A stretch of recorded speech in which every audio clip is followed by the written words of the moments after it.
Nako, eto na mga kababayan. Palaban na po ang mga taga-suporta ni BP Inday Sara. Isa na ho dito, si Attorney Harold Respicio, na kapag nagtagumpay daw po ang mga buhaya sa impeachment laban kay BP Inday Sara at pag natuluyang ma-impeach nga ang ating pangalawang Pangulo, nako, magkakaroon di umano ng revolusyon sa Pilipinas, mga kababayan.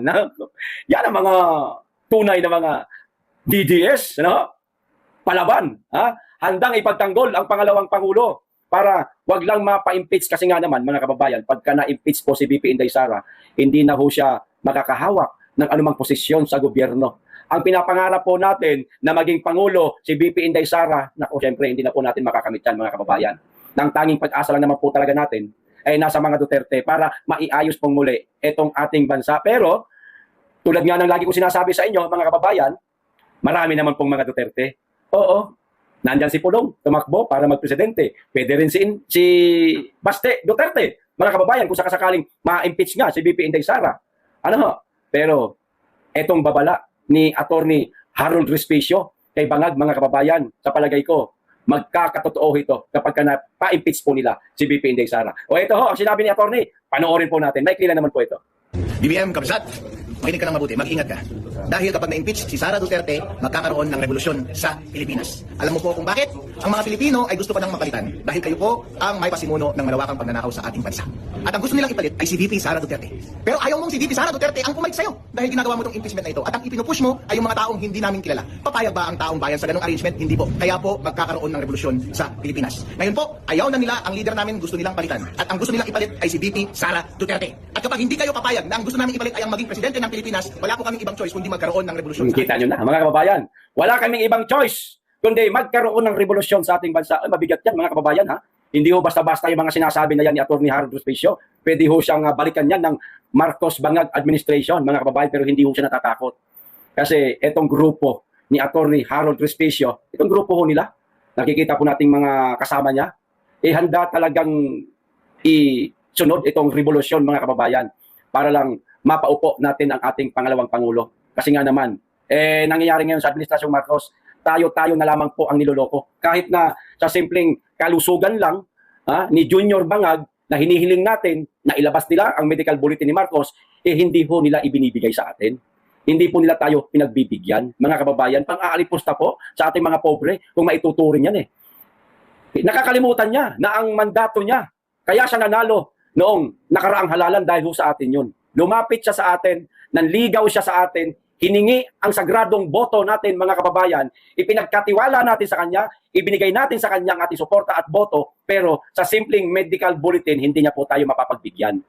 Maaaring ito nga, mga kababayan, ang magiging kasagutan at pag-asa ng bawat Pilipino, hindi lamang po ng mga DDS, alisin po natin dito ang kulay ng politika, kundi ng bawat Pilipino na magkaroon ng bagong pinuno, presidente sa ating bansa, walang iba na ninanais ngayon ng ating mga kababayan, kundi si Inday Sara lang. Talaga namang si Inday Sara lang naman talaga ang frontrunner ngayon para sa 2028, mga kababayan. Di po ba? Wala nang iba. Sino? Si Martin Romualdez? Sino? Si Lisa Marcos na matunog ngayon na usap-usapan na di umano'y ang itinutulak nilang maging presidente o tumakbong presidente sa 2028 ay si Lisa Marcos. Tako po. Namuno na siya ngayon . Mamumuno pa ulit siya sa 2028. Putang na umay na tayo, mga kababayan, sa mga Marcos. Ayaw na po natin sa mga Marcos kasi naranasan na po natin ang pamumuno ng mga Duterte. Ito, Marcos, naranasan na rin po natin. Anong nangyari? Wala.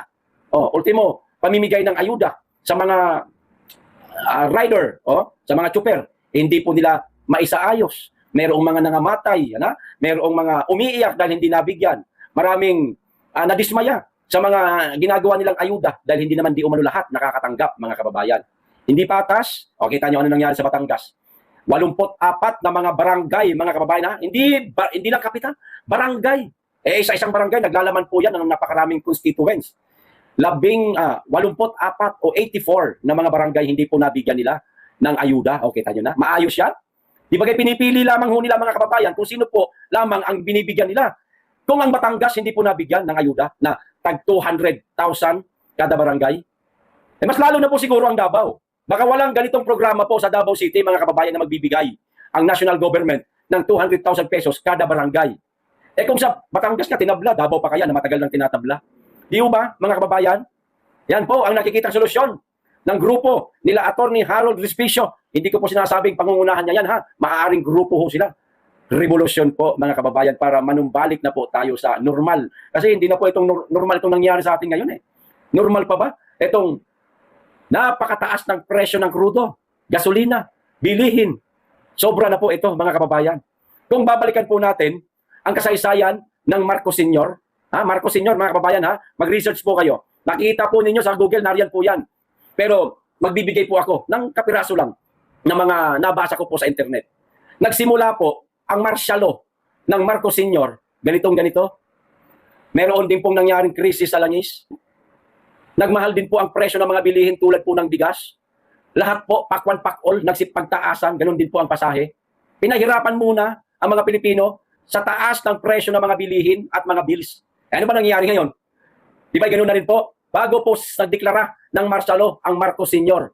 Nako, hindi ho malayong mangyari mga kababayan na baka magdeklara din po ng martial law si Junior Bangag. Hindi pa po sa ngayon, wala pa po tayong alam na dahilan na gagamitin nila para magdeklara po sila ng martial law. Hindi pa naman po talaga naghawak ng mga armas ang mga Pilipino para magdeklara sila ng martial law. Nakakahiya naman po. Ang kakapal na po ng mukha nila kapag ngayon bigla-bigla silang magdeklara ng martial law na wala naman pong sapat na dahilan. Kaya po iwasan po natin masyadong makipagbardagulan, makipag-gitgitan, makipag-away sa mga kapulisan kapag meron po tayong mga rallying gagawin. Pwede po nilang gawing rason yan mga kababayan. Pwede po nilang gawing dahilan para magdeklara ho sila ng martial law. Relax lang. Peaceful rally lang po ang gagawin natin. Tulad na lamang po, sa darating na Mayo 1, meron pong malakihang rallying magaganap na pangungunahan po mga kababayan ng Kamanggagawa Party List o sa mga labor sector po ito mga kababayan. Pangungunahan po ni Kaeli Fernando ba yun? Yung batang kongresista, nakahalos kasing idaran po nila ni Tong Miao at ni Liviste. Malaki pong rally ito sa Mayo 1 mga kababayan. Diyan daw po ang venue. Assemble time 6 p.m. Diyan sa Rotonda, Quezon City. Para po sa lahat ng mga manggagawang Pilipino na nagnanais na maitaas po ang sweldo dahil pataas na pataas ang presyo ng mga bilihin. Pwede po kayong makisama sa kanila. Walang pinipiling kulay. Walang dilaw, walang pula, walang pink, walang berde na pipiliin. Kundi lahat po yan mga kababayan. Pwede pong sumama. Sa madaling salita, hindi po ito rally na pangpolitika. Rally po ito para sa kapakanan at benepisyo ng lahat ng manggagawa sa ating bansa. Kung ikaw manggagawa ka, nagnanais ka na tumaas ang sweldo ninyo, ipagsisigawan po yan sa Mayo 1. At meron pa, sa Davao City naman po mga kababayan, Mayo 9 naman yan. Kung di ako nagkakamali, magsasama-sama po, Visayas at Mindanao. Na eto na yata yung hindi ko na sigurado yung ipinangako ni Leandro Liviste na mag-aarkila siya ng mga barko na dadalhin dito sa Maynila mula Davao or mula Visayas, o Mindanao at saka Visayas. Hindi ko lang alam kung eto yon. Kasi magsasama-sama na po Pero hindi po dito sa Maynila, sa Davao City mga kababayan. Hindi pa po natin alam sa ngayon kung ano po ang tema ng rally na yan. Malalaman po natin sa mga susunod na araw, mag-antabay po tayo. At naroon po ako niyan sa Davao City mga kababayan. Iko-cover ko po yan para makita po natin ang pinakamalaking rallying gagawin po sa Davao City. Okay, ito pa, dagdag ko po sa inyo mga kababayan. Itong kaguluhan kuno, ayan. Away-away kuno ni Romualdez at ni Remulla. Sa ngayon kasi, hindi pa naman natin masyadong nakitaan talaga na nagbardagulan na itong si Remulla at saka si Martin Romualdez. Sa ngayon, puro balita pa lang po sa mga news outlet. Katulad na lamang po itong babasahin ko. Ito po ang sabi, deal or no deal. Ayan, Martin Romualdez reportedly rejects Boying Remulla's settlement offer, mga kababayan. Nag-alok pala ng settlement itong si Remulla. Ayon po yan sa politiko, mga kababayan. Mag-ayos na tayo, Tin. Parang ganun lang ang senaryo. Hello, Martin? Bati na tayo, please. Pero anong ginawa ni Martin, mga kababayan?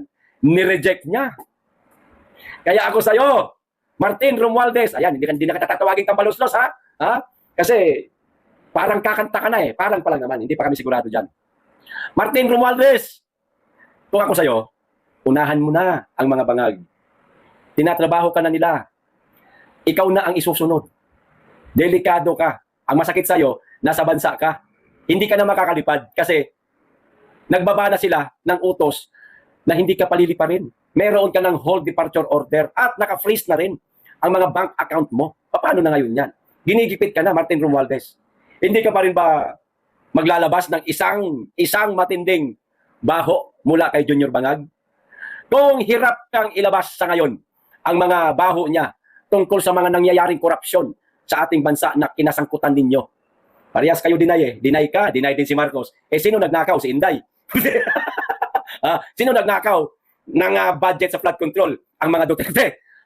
Puro kayo deny eh. Ngayon, kung wala ka pang mailalabas o nag-aalanganin ka pang ilabas ang mga baho ni Marcos tungkol sa flood control scandal, ilabas mo muna. Iuna mo munang ilabas. Katulad ng mga inilabas ni Amy Marcos. Yung paggamit ng pulburon ng pinsan mong si Bangag. Kahit yan naman lang muna ang unahin mo para mag-corroborate ang sinasabi mo. Ito sasabihin pa lang pala. Sasabihin mo pa lang, sinabi na ni dating Senadora Nikki Cosseteng at ni Senator Amy Marcos, mag-corroborate kayong tatlo na si Junior Bangag ay totoong gumagamit ng pulbos. Si Nikki Cosseteng at Amy Marcos nagsalita na, nag-corroborate. Pero ikaw bilang pinsan ni Junior Bangag at matagal na kayong nagsasama, imposibleng hindi mo alam na hindi gumagamit ng pulbos ang pinsan mo. Iuna mo ilabas yan. Patikim pa lang yan sa mga banat mo. Kay Junior Bangag, gawin mo na. Maglabas ka ng ebidensya, video man o litrato. Patotoong gumagamit ng pulbos si Junior Bangag. Kahit ka lang muna ang hilingin namin sa'yo. Kasi sa ngayon, sa totoo lang talaga, Sir Martin, yan, si Sir na kita. Sa ngayon, nagdududa talaga kami sa'yo. Nagdududa kami sa away-awayan ninyo ni Remulla, ni Boying. Ngayon, para maipakita mo sa amin na totoo yung inyong away-awayan, para ngayon, away-awayan pa lang para sa amin. Totoo yan. Sige nga, maglabas ka nga ng ebidensya na kumakain ng pulbos si Junior Bangag.